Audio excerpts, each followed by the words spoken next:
Салам алейкум. Решил прогуляться немного и записать видео, как я поехал в Польшу с Питера. Я в Питере работал.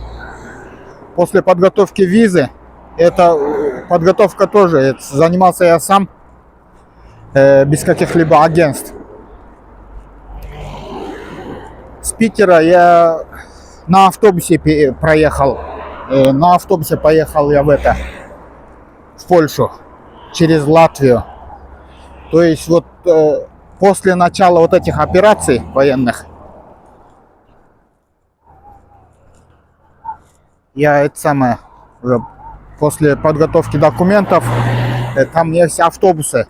Кому интересно, я могу дать ссылки или там адреса какие-то. Это как раньше, я это предполагал более принципиально. Ну, то же самое, что они там сначала набор делают, они собирают там в Питере людей, допустим, пассажиров. И с Питера автобус не поехал, они на маленьком бусике, то есть мало было народу, там 5 человек, по-моему, было или 6. Они довезли до основного автобуса, который едет в Европу. Но это все включено, то есть покупаешь билет, и они там...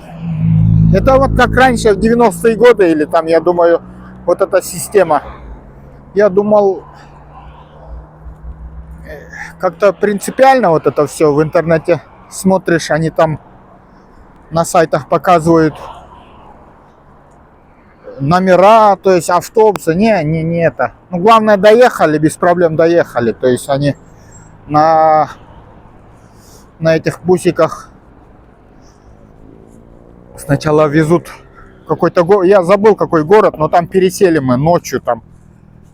То есть, что я хочу сказать, это можно и дешево, очень дешево. По-моему, за 15 тысяч я поехал. 15 тысяч с Питера до Польши. Это через Латвию, потом Литву, по-моему. И до Польши, до автовокзала. Ну, легко. Если документы в порядке, легко.